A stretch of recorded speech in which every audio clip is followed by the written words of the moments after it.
Well, my husband and I decided to adopt after we'd been married 6 years and we were childless. And in those days, there wasn't much to offer. You know, we went to the doctors, but everybody we knew had a baby but us. We were the only ones in our crowd. And we went to the pastor of our church, and we asked him if he knew of an adoption agency that we might go to. And he did.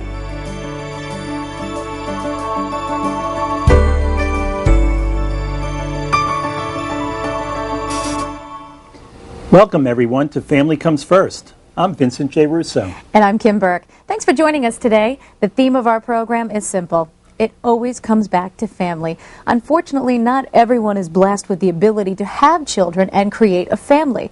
Adoption is a wonderful option that brings people yearning to be parents together with babies in need of a loving home. It's important, though, to understand that there is a process to be followed when it comes to adoption. Isn't that right, Vincent? Yes, Kim. Adoption is a daunting process. There are many different routes to choose from, such as domestic adoption and international adoption. Each state has different laws concerning adoption, and each agency has varying application procedures.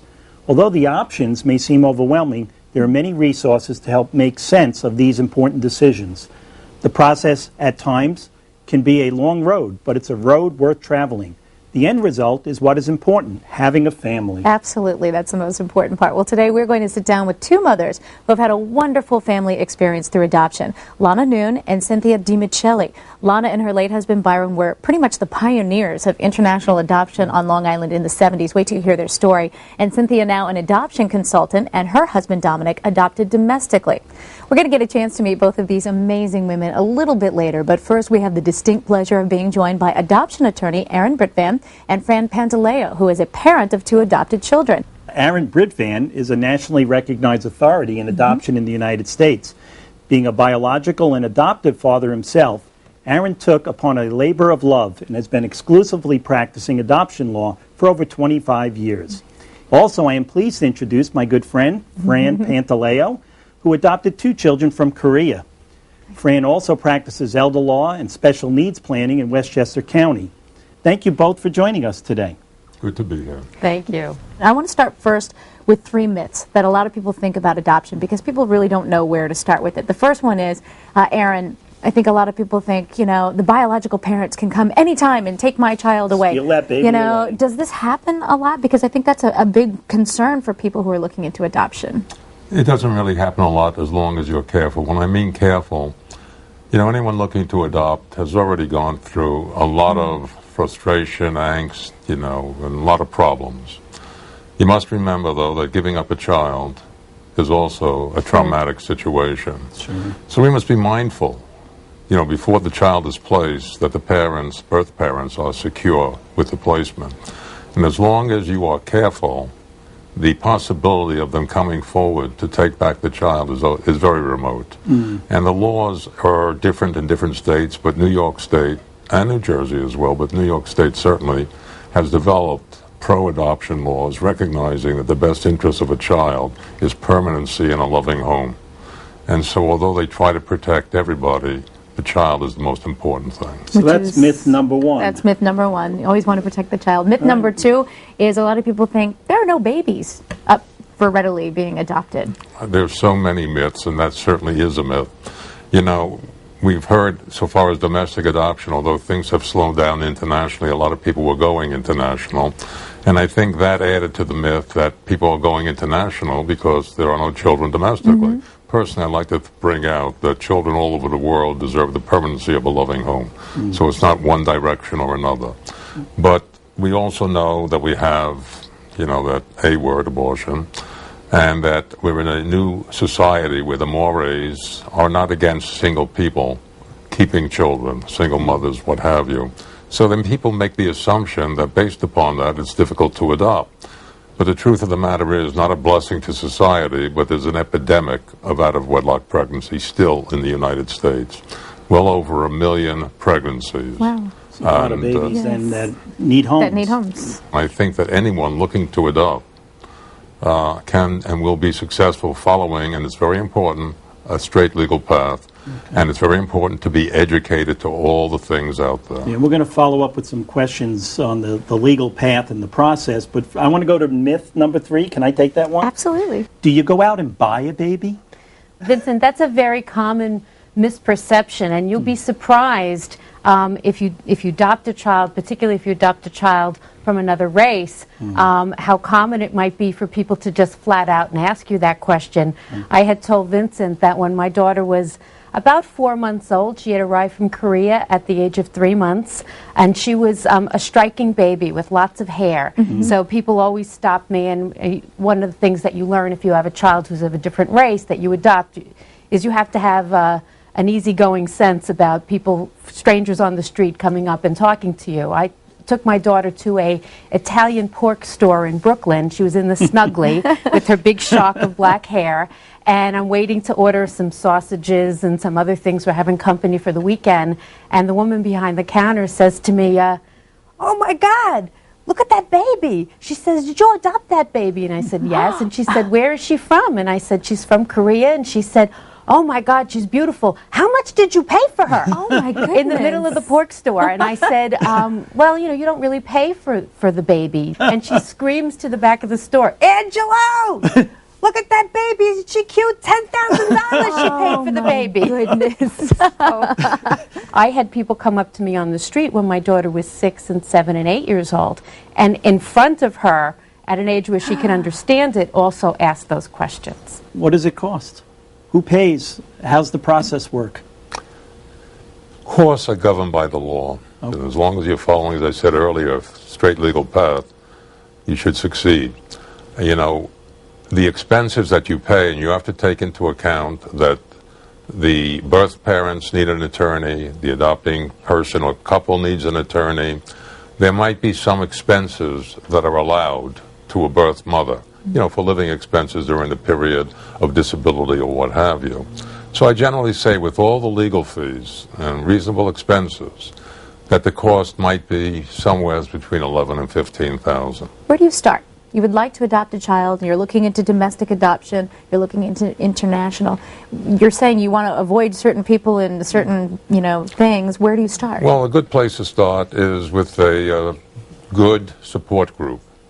In other words, a sort of a support group that has couples or people belonging that have adopted every which way. And you get involved with that support group, you ask questions, and Adoptive Parents Committee of the state of New York is one of the most prominent, and they have chapters in New Jersey, Hudson, Connecticut, New York, Manhattan, and Long Island. Fran, why did you and Bob decide to go the international adoption route versus the domestic adoption route? There were a number of factors that went into the decision making. For one thing, it was very important to me in particular, more so than even my husband, that we understood what the process was going to be and that we were in a clear path, as Aaron said. And for a domestic adoption, we knew that eventually we would get a child, but it was a less certain process as to how long it would take and what the bumps in the road would be than international adoption. I'm an attorney, as Vincent knows. I'm a very controlling person. It was very hard for me to accept the fact that I was not going to have a child the natural way. All of the uncertainty of the infertility process was very difficult on me emotionally. I liked the fact that if once we made a decision to build our family through international adoption, that I would know what the steps would be and where I was in the steps, because with our agency, we would go on, once they completed our home study, we would go on a waiting list, and we would pretty much know where you were from at. Start to finish how long it would take. And for me, that was very important. For me, for other people, that wouldn't be as important. And I was also comfortable with adopting a child of a different race, whereas somebody else might not be. So again, it worked for me. It wouldn't necessarily work for somebody else. Aaron, you're very passionate on this topic of adoption. And I know you shared a story with me earlier about a message that you'd like to send.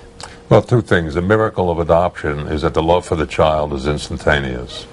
And as a parent of both adoptive and biological children, I truly believe that having a child biologically is a wonderful act of nature, but having a child by adoption is a wonderful act of God. That is beautiful. I thank both of you, Aaron and Fran, for joining us today. For more information on adoption and the process of adoption, you can visit Aaron Bridvan's website at www.aaronbridvan.com or visit Adoptive Parents Committee at www.adoptiveparents.org. We are going to take a break, but when we come back, we will sit down with adoptive mothers Lana Noone and Cynthia DiMicelli. Stay with us.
Well, my husband and I decided to adopt after we'd been married 6 years and we were childless.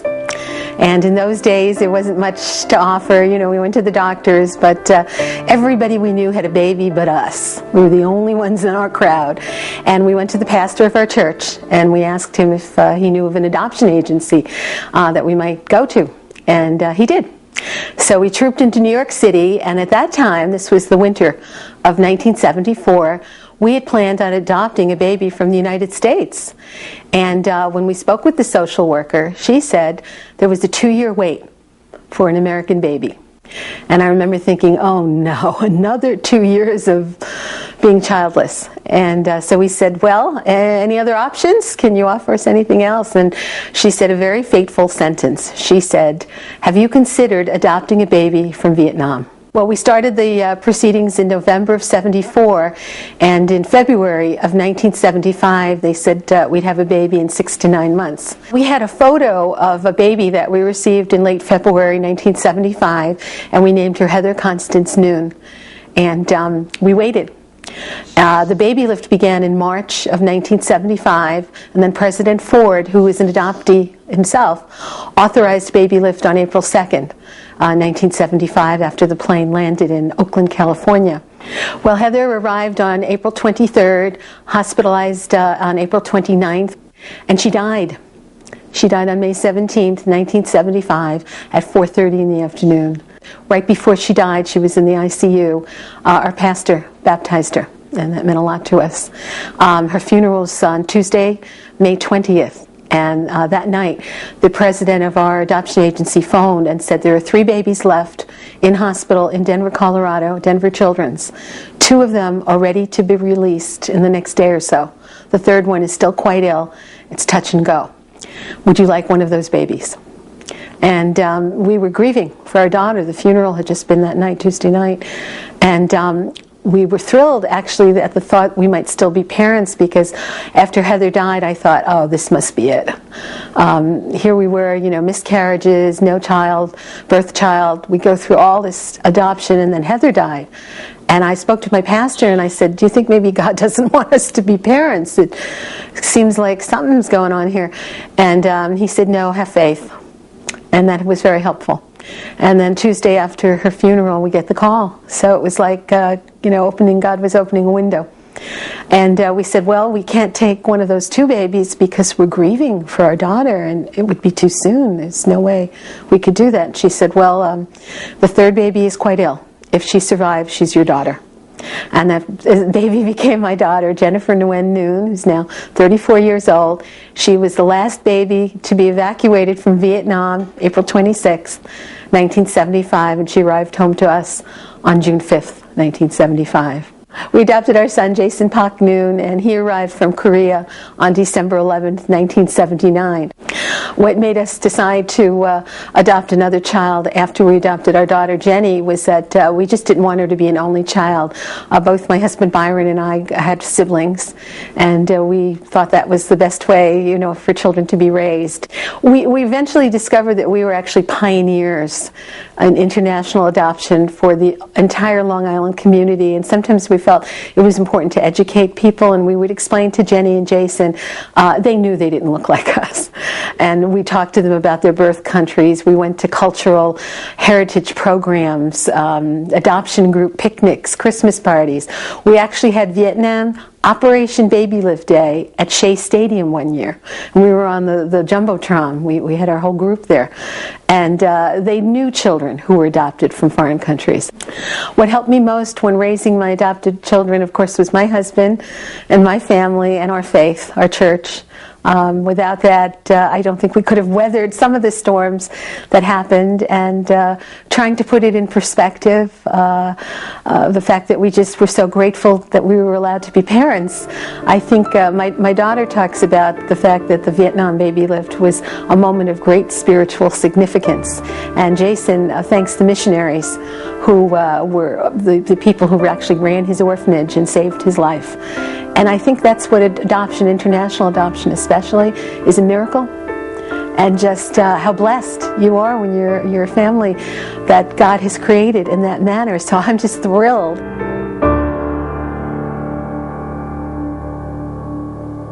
We are now joined by two very special mothers, Lana Noone, who just shared her family story, as well as Cynthia DiMicelli. Thank you so much for being with us today. Thank you. Thank you, ladies. Now, Lana, as we just saw, you were part of a piece of history. Did you know at the time that it was going to be historical? Did it feel like history? It just felt like it's a Vietnam baby lift, but it's my baby. Well, thank you so much. And yes, we did feel as though we were part of history. We hadn't started it that way. And years later, people would come up to us and say, you know, you and your husband and your children are the reason we've adopted a child from China or another country. And we discovered we were pioneers. Wow, incredible. And so my book, Global Mom, Notes from a Pioneer Adoptive Family, that's the reason for the title. Wonderful. Now your children have grown up. Yeah, time flies, and you're a grandmother. Yes, I understand as well. Have your children, Jennifer and Jason, have they gone back to their birth countries? Actually, Jennifer's been back 3 times, and the 3rd time she lived in Vietnam for 1 year, taught English, studied the language, did volunteer work at several of the Catholic orphanages in Vietnam. Jason has been back to Korea twice. He has met the missionaries that cared for him at Chaechan Orphanage and keeps in touch with the missionary there. That has to bring their story full circle for them. Yes. Give them a sense of person, you know, where they came from. It has, and it's very exciting to be part of that and to feel that cultural heritage that they have from 2 different countries, besides being very proud to be Americans. What tips can you give mothers who are considering an international adoption? I know we'll also speak to Cynthia in a minute about domestic adoption. It's a great question. And I think it's important to always realize your child is from another country, and there are sights and sounds and smells and language and all sorts of things that they know about that's become part of their history somewhere inside of them. Of course, Jennifer was only 6 months old when she came from Vietnam. Jason was 3 years old, and that was a little bit more difficult. He had memories. First Thanksgiving that he was home, we talked about the fact that Mom's mom was coming for dinner and Dad's mom was coming for dinner. Jason turned to me and said, "Is my mom coming?" Oh. That's a hard one when you're in the middle of, one. Mashing turnips and your son asks you if his mom is coming to dinner. Nothing really prepares you for some of the questions. So what we always did was we tried to be truthful as best we could, as much knowledge as we had. I remember that day telling him, "Jason, I'm sorry your mom isn't coming. We don't know where she is."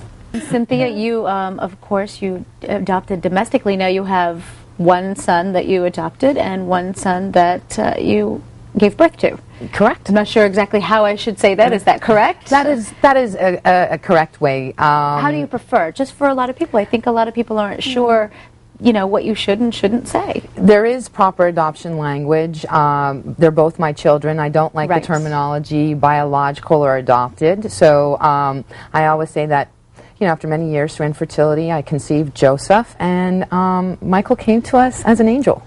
We were blessed with him, and I love both my children, and they're unique and they're different, and to them they are brothers. They are fantastic. Joseph was there with us when he was 4 years old when Michael was born, so he was part of the whole experience. It was just slightly different, that's it, than the way it came about. Now, we talked about how difficult it is. A lot of people think, oh, domestically, I'm never going to be able to do that. What were the steps that you went through to adopt? One of the things that we had to decide, my husband and I, Dominic and I, sat down and said, what are we hoping to accomplish as a family? We knew we wanted more children. We knew we didn't want to go down the infertility path anymore. So there was a lot of questions that we needed to answer. Do we want a child that had similar features to us? Did we want an older child? Did we want a newborn? So when we came down to those answers, we realized that we wanted a newborn.